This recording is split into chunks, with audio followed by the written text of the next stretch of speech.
Hello dear student, पिछले video में आपको बताया गया था कि बहुपद होते क्या हैं, बहुपद की घात और बहुपद के शून्य कैसे ज्ञात करते हैं। अब हम पढ़ेंगे कि बहुपद, कोई बहुपद दिया होगा उसके शून्यक व गुणांकों में संबंध, और बहुपद भी कैसा, द्विघातीय, उससे रिलेटेड आपके चैप्टर नंबर 3.1 है, उसमें क्वेश्चन दे रखे हैं, वो आज अपन सोल्व करेंगे और उस पर डिस्कशन करेंगे।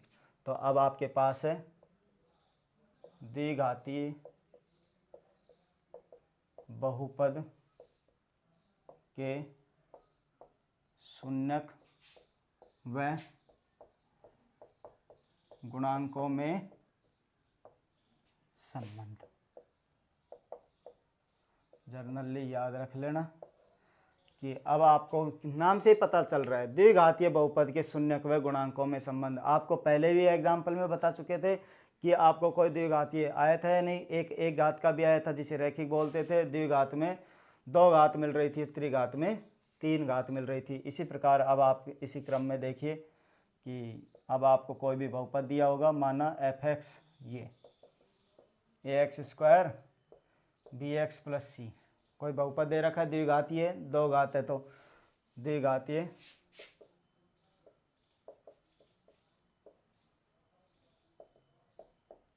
बहुपद के शून्यक। भाई 2 घात का बहुपद है तो 2 ही शून्यक मिलेंगे, 3 का है तो 3 का मिलेगा। तो इसके शून्यक क्या मान रहे हैं, अल्फा व बीटा है। तब f(x) के x - अल्फा व x - बीटा 2 क्या होंगे, इसके गुणनखंड होंगे। 2 गुणनखंड होंगे तो क्या लिख सकते हैं इसको, f(x) को, कि f(x) बराबर में x - अल्फा और x - बीटा। ये आपको इस टाइप से कोई भी 2 गुणनखंड मिल जाएंगे और यहाँ से अब आपको इसकी तुलना इससे करनी है। किससे, इस वाले गुणनखंडों की तुलना इनसे करनी है। तो कोई भी k राशि मान रखिए, वो आपके चैप्टर में दे रखी है। अब यहाँ से अब आप डायरेक्ट इनको याद रखने के लिए क्या है कि अब आप यहाँ से इनको गुणनखंड करने के लिए, गुणनखंड करने के बाद में आप यहाँ से क्या करेंगे कि भाई शून्यंकों का योग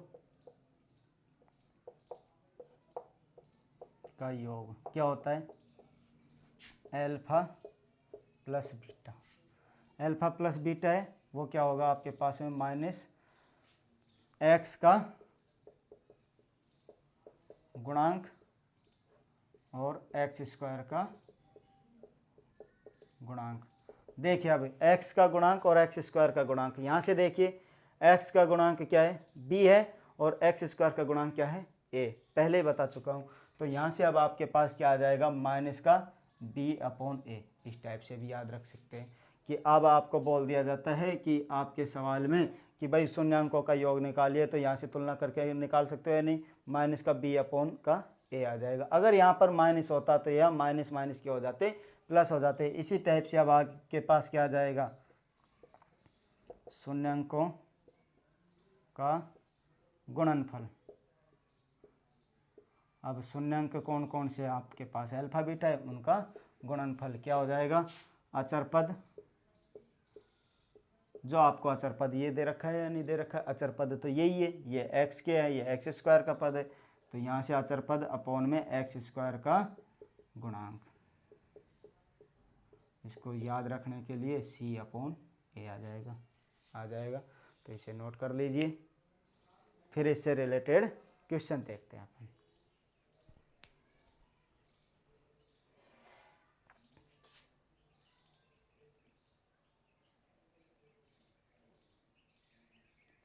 आ रहा है समझ में, बिल्कुल स्लो स्लो चलेंगे, कोई दिक्कत नहीं है, आपको बिल्कुल आसान समझ में आएगा। मैथमेटिक्स इतनी हार्ड है ही नहीं।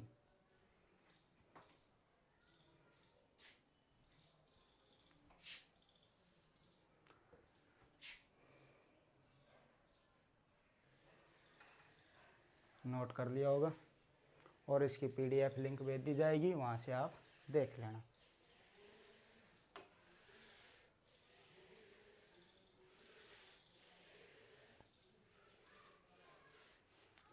अब है आपके पास क्वेश्चन नंबर 1 आपके बुक का। क्वेश्चन नंबर 1 का फर्स्ट ही क्वेश्चन है और उसमें बोल रखा है आपको कि कोई f(x) दिया हुआ है और उसका क्या निकालना है, शून्यक निकालना है और शून्यक व गुणांकों के मध्य संबंध की जांच करनी है। तो संबंध की जांच करनी है तो उसके लिए आपके पास कोई भी f(x) दिया है, ये कि आपको f(x) दे रखा है 4x प्लस में 4x स्क्वायर 8x दे रखा है। तो अब आपको इससे इसके क्या निकालने, शून्यक, तो इसके सॉल्यूशन में करेंगे। चूंकि दिया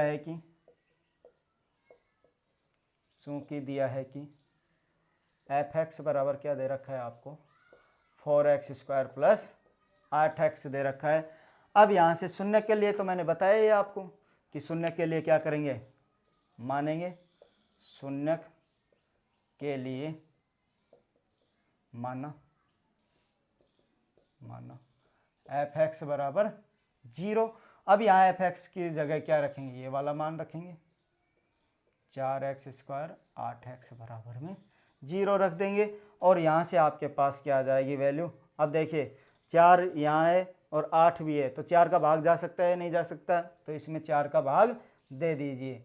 तो 4 का भाग देने पर क्या, 4 का भाग देने पर क्या आएगा आपके पास में, यहाँ तो x स्क्वायर 4 का भाग देने पर कंप्लीट रूप से दे देंगे तो यहाँ 4 का भाग देंगे तो क्या आ जाएगा, फिर दोनों पक्षों में 4 का भाग दे दिया तो ये लीजिए 2x बराबर। अब 0 में तो किसी भी संख्या का भाग देंगे तो 0 ही आएगी, लेकिन किसी भी संख्या में 0 का भाग अगर गलती से दे दिया तो वो तो अपरिमित राशि अनंत आ जाएगी। तो वो तो गलती से देना भी मत कि कभी 0 का ही देना लग जाओ। तो यहाँ से अब आपके पास आया, ये लीजिए 0, ठीक है। अब यहाँ से क्या दिख रहा है तुम्हें, यहाँ x स्क्वायर है, यहाँ x है, तो 2 बड़ा है 1 छोटा है, तो यहाँ से x कॉमन ले ले, x को ले लिया मैंने कॉमन, तो यहाँ क्या बचा, x बचा, एक x काम में लिया तो एक ही x बचा, और यहाँ से क्या बचा, जब एक x काम में ले लिया तो 2 बच गए सिर्फ। तो ये लीजिए। अब इसके गुणनखंड क्या हो गए, यहाँ से x बराबर 0 या x प्लस 2 बराबर 0, तो यहाँ से x बराबर क्या आ जाएगा, माइनस का 2, क्योंकि 2 इधर जाएगा तो माइनस का होगा पक्षांतरण करते ही। अब यहाँ से अतः x बराबर 0 माइनस 2 बहुपद f(x) के क्या हैं, f(x) के शून्यक हैं। नोट कर लीजिए, शून्यक तो निकाल लिया अब आपने। अब उसके बाद क्या निकालेंगे, इनके गुणांकों के मध्य संबंध।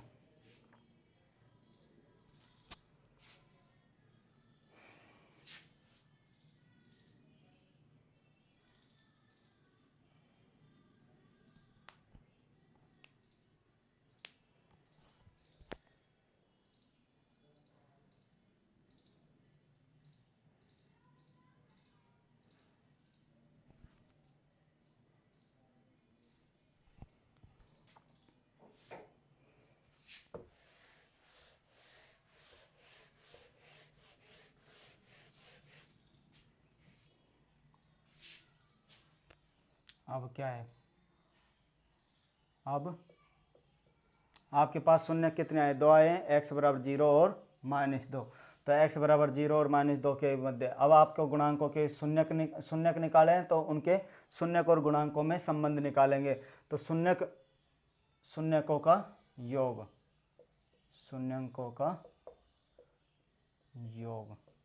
कितना होगा, दोनों शून्यक उनको जोड़ दो, 0 है प्लस 1 -2 है, दोनों को जोड़ोगे तो क्या आएगा, -2। तो शून्यकों तथा शून्यकों का गुणांकों में संबंध क्या होता है कि आपके पास होता है शून्यकों का योग। क्या होता है, शून्यकों का योग। एक सेकंड इंक डाल लेते हैं।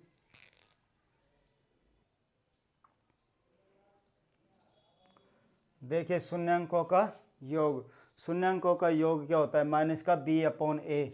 अभी आपको मैंने लिखवाया था शून्यंक और गुणांकों के मध्य संबंध, -x का गुणांक और x स्क्वायर का गुणांक। तो वहाँ से अब आप देख सकते हो, आपके जो सवाल में दिया हुआ है वहाँ से x का गुणांक क्या दे रखा है, ये माइनस तो आपके सूत्र में है। x का गुणांक क्या दे रखा है वहाँ आपके पास में 8 और एक्स स्क्वायर का गुणांक कितना दे रखा है 4, तो यहाँ से 4 का भाग देंगे 8 में तो कितने बार जाएगा 2। ये लीजिए, अब ये 2 और ये -2 और ये -2 समान है या नहीं है, तो यहाँ से ये वाली वैल्यू आ जाएगी। इसका मतलब ये वाला तो रिलेशन सही है, इसका मतलब फिर उसके बाद में दूसरा रिलेशन क्या है, तथा शून्यंकों का गुणनफल क्या सम कर दो 0 गुणा -2 बराबर में 0। किसी भी संख्या को जब किसी भी संख्या को 0 से गुणा करते हैं तो आपके पास क्या आता है 0 आएगा। और संबंध क्या होता है, शून्यंकों का गुणनफल में द्विपद वाले से द्विघातीय बहुपद से क्या होता है, अचर पद x² का गुणांक बटे में। और यहाँ से आपको बता ही रखा था C/A होता है जनरली। अब यहाँ से देखिए अचर पद क्या दे रखा था, उसमें 4x² + 8x, अचर पद तो था ही नहीं, इसका मतलब अचर पद तो क्या है वहाँ 0 और x² का गुणांक क्या है 4। जब किसी भी संख्या मतलब 0 का भाग 0 में किसी भी संख्या का भाग दे देंगे तो क्या आएगा 0 आएगा। देखिए अब यहाँ से ये 0 आ रहा है और ये भी 0 आ रहा है, तो यहाँ से इसका संबंध क्या हुआ, अतः शून्यंकों के गुणांकों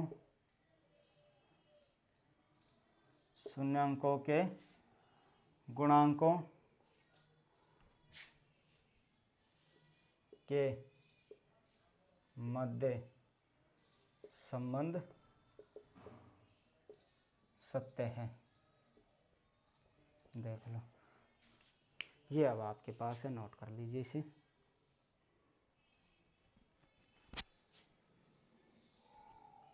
अब इसके सवाल अब आप करके देखना एक बार कि कितने आपसे होते हैं। सारे क्वेश्चन इसी बेस पे है। वैसे अगर द्विघातीय बहुपद दे रखे तो उसके गुणनखंड कर लेना, गुणनखंड करने से आपके पास में शून्यंक वगैरह निकाल लोगे ऐसे ही, और अचर पद और इसके तुलना कर कर और ऐसे संबंध आपको निकालने हैं। कितने क्वेश्चन दे रखे हैं आपको, एक में दे रखे होंगे 4-5 क्वेश्चन, तो वहाँ से अब आप देख सकते हो। मैं देखता हूँ।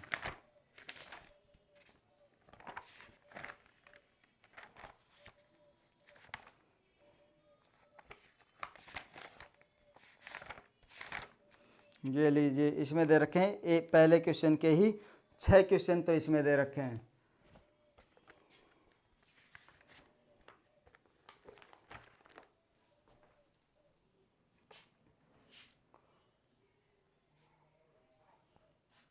इससे आगे का भाग नेक्स्ट वीडियो में सॉल्व करेंगे अब।